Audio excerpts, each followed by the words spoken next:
할렐루야. 오직 우리의 찬양과 영광 받으실 우리 주님을 찬양합니다. 5월 24일 금요일 아침 예배를 주님 앞에 드립니다. 우리 함께 기도하심으로 오늘 예배를 시작하겠습니다. 우리를 죄 가운데 구원하시고 영원한 생명으로 인도하신 사랑과 능력의 아버지 하나님, 오늘 우리의 삶의 모든 것들을 주님께 의탁하고 나아가오니 우리의 예배와 찬양을 받아 주시옵소서.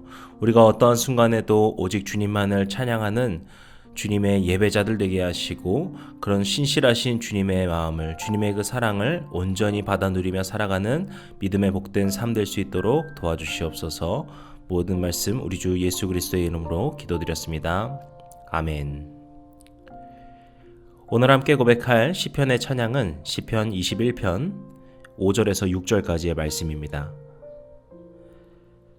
주의 구원이 그의 영광을 크게 하시고 존귀와 위엄을 그에게 입히시나이다.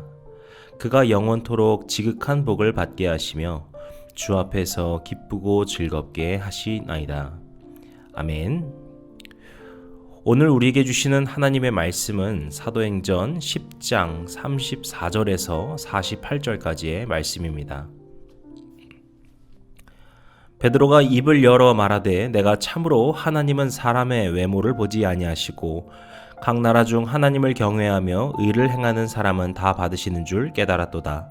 만유의 주 되신 예수 그리스도로 말미암아 화평의 복음을 전하사 이스라엘 자손들에게 보내신 말씀 곧 요한이 그 세례를 반포한 후에 갈릴리에서 시작하여 온 유대에 두루 전파된 그것을 너희도 알거니와 하나님이 나사렛 예수에게 성령과 능력을 기름 붓듯 하셨음에 그가 두루 다니시며 선한 일을 행하시고 마귀에게 눌린 모든 사람을 고치셨으니 이는 하나님이 함께 하셨음이라. 우리는 유대인의 땅과 예루살렘에서 그가 행하신 모든 일의 증인이라. 그를 그들이 나무에 달아 죽였으나 하나님이 사흘 만에 다시 살리사 나타나시되 모든 백성에게 하신 것이 아니오 오직 미리 택하신 증인 곧 죽은 자 가운데서 부활하신 후 그를 모시고 음식을 먹은 우리에게 하신 것이라. 우리에게 명하사 백성에게 전도하되 하나님이 살아있는 자와 죽은 자의 재판장으로 정하신 자가 곧 이 사람인 것을 증언하게 하셨고 그에 대하여 모든 선지자도 증언하되 그를 믿는 사람들이 다 그의 이름을 힘입어 죄사함을 받는다 하였느니라. 베드로가 이 말을 할 때에 성령이 말씀 듣는 모든 사람에게 내려오시니 베드로와 함께 온 할례받은 신자들이 이방인들에게도 성령 부어 주심으로 말미암아 놀라니 이는 방언을 말하며 하나님 높임을 들음이러라. 이에 베드로가 이르되 이 사람들이 우리와 같이 성령을 받았으니 누가 능히 물로 세례 베품을 금하리요 하고 명하여 예수 그리스도의 이름으로 세례를 베풀라 하니라. 그들이 베드로에게 며칠 더 머물기를 청하니라. 아멘. 어제 우리는 베드로와 고넬료의 그 만남을 보았습니다. 먼저 베드로는 환상 중에 하나님의 메시지를 듣게 되었죠. 환상에서 베드로가 배가 고플 때 하늘에서 유대교에서 말하던 부정한 짐승들이 내려오게 됩니다. 그리고 하나님께서 음성으로 베드로에게 그것을 잡아먹으라 하게 되는데 베드로는 이 짐승들이 부정하기 때문에 속도인 것이기 때문에 못 먹는다고 말하죠. 그러자 하나님께서 깨끗하게 하신 것을 너희가 속되지 말라 라고 말하면서 환상이 끝납니다. 우리가 지난번에도 나누었지만 이 환상이 말해주는 것은 유대인들의 이방인을 향한 배척이 깔려있음을 알 수 있죠. 유대인들은 이방인을 더럽게 또 부정하게 속된 것으로 여겼습니다. 특히 당시에 이스라엘은 로마 식민지배에 살고 있었기 때문에 이방인에 대한 이런 반감이 무척 강할 수밖에 없었죠. 그런 유대인들, 특히 초대 교회의 지도자인 베드로에게 그러한 관념을 깨뜨려야 한다면서 보여준 것이 그 환상이었고 그리고 이후에 고넬료와의 만남이었습니다. 그렇게 고넬료를 만난 베드로는 어떠한 선입견도 없이 보았을 때 고넬료가 헬라인인가 유대인인가 할 거 없이 그도 주님의 자녀이구나 라는 것을 깨닫게 됩니다. 그래서 오늘 본문에 34절 35절에 이렇게 선포하는 것이죠. 하나님께서는 외모를 보지 아니하시는구나. 그리고 오직 하나님을 경외하는 자들은 다 받으시는 분이시구나. 여기서 외모를 보지 않는다는 것은 그의 인종과 출신을 말하는 겉모습도 있겠지만 조금 더 세밀하게 보자면은 할례의 유무라고도 볼 수 있겠습니다. 우리가 내일 말씀 나눌 때에도 할례자들과의 어떤 논쟁이 생기게 되는데 이 할례를 말할 때 할례라는 것이 유대인에게 중요했습니다. 특히 오늘 본문 마지막 부분 45절을 보시면은 베드로와 함께 온 신자들에 대해서 말할 때도 그들이 할례 받은 신자라고 분명하게 짚고 있지요. 이방인과 유대인을 구분하는 그리고 하나님의 선택을 증명하는 그들의 가장 중요한 의식이자 그들의 정체성이 바로 할례였지요.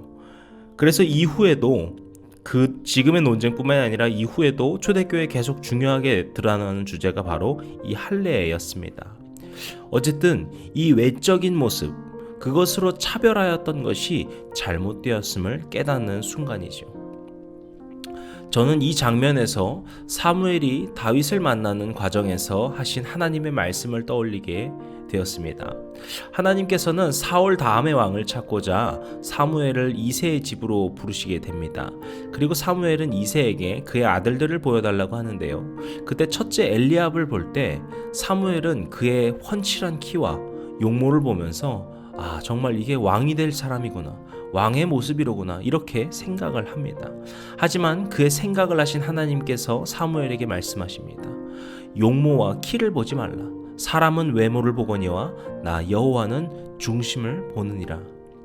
지금 베드로가 고넬료를 만나고서 하나님의 말씀을 통해 깨달은 것도 마찬가지입니다. 그는 원래 유대인이라면 결코 받아들일 수 없는 사람이었습니다. 이 고넬료와의 만남은 마치 속된 짐승, 부정한 짐승을 먹는 것과 같았습니다. 하지만 하나님께서는 자신이 깨끗게 하신 것을 너희가 속되다고 말하지 말라 말씀하십니다. 즉 사람의 정함과 부정함이라고 하는 것은 단순히 출신, 성분, 할례의 유무 이런 것으로 따져지는 것이 아니라 그의 마음의 중심, 그가 하나님을 진정으로 경외하는 자인지를 바라보는 그 마음의 중심 가운데 있음을 깨달은 것이죠. 그것을 깨달은 베드로는 이제 함께 모인 사람들 앞에서 복음에 대하여서 다시 설명합니다.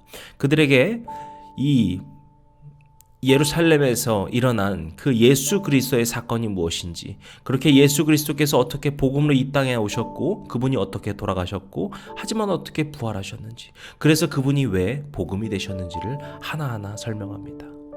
그러면서 베드로가 마지막에 말하는 것이 43절인데요. 제가 읽어드리겠습니다. 그에 대하여 모든 선지자도 증언하되 그를 믿는 모든 사람들이 다 그의 이름을 힘입어 죄사함을 받는다 하였느니라. 이 말인즉 할례나 유대인이라는 그 출신 성분이 그리스도인이 될 수 있음을 판단하는 근거가 되는 것이 아니고 오직 여호와를 경외하는 자 그리고 주 예수 그리스도를 믿는 모든 자들에게 그분을 통하여서 죄사함을 잇는 길이 열렸다는 것을 그가 깨닫고 고백하게 된 것이죠. 그렇게 이 말을 들을 때 44절에서 이 말을 듣던 모든 사람들, 즉 고넬료를 비롯한 고넬료와 함께 온 그 이방인들에게 성령의 역사가 나타나게 됩니다. 그들에게 성령의 임재가 시작된 것이죠. 이제 성령의 역사가 오직 선택받았다고 생각한 유대인에게만 나타나는 것이 아니라 모든 믿는 자에게까지 나타나는 역사임을 깨달은 것이죠. 그리고 그것이 드러난 것이죠. 그리고 베드로는 이들에게 세례를 베풀면서 오늘 이야기가 마무리됩니다. 이 역사를 시작으로 이제 이방인들을 향한 복음의 선교가 더욱더 널리 시작됩니다. 그리고 그 복음이 지금 우리에게까지 오게 되었습니다. 지금 이 시간도 우리는 이 베드로의 마음을 기억해야 할 것입니다. 우리도 신앙생활을 오래 하면서 또 그 신앙의 연수가 길어질수록 우리 머릿속에는 그리스도인다움이라고 하는 것이 점점 강해지게 되는데 그 가운데에는 선한 주님의 모습도 있겠지만 또 그저 자신의 선입견인 경우도 덜어 있습니다. 오늘 성령께서 저와 여러분에게 말씀하여 주시고 역사하여 주셔서 우리의 마음과 생각을 다스려 주시고 주님의 마음으로 누군가를 차별하지 않고 나를 선택받은 사람으로 생각하는 선민의식이 혹시 있었다면은 그것을 내려놓고 나도 모르고 있었던 그 선입견도 떨쳐버리고 오직 주님의 그 선하심과 사랑만을 품고 그것을 전하는 복음의 사람들, 믿음의 사람들 되시기를 주님의 이름으로 축복합니다. 기도하시겠습니다. 오늘도 우리와 함께 하시고 우리에게 말씀하여 주시는 그 만물의 주님을 찬양합니다. 주님, 오늘 주님께서 말씀하여 주신 이 말씀들 우리가 마음 깊이 새기고 주님의 믿음의 사람, 복음의 사람으로 살게 하여 주시옵소서.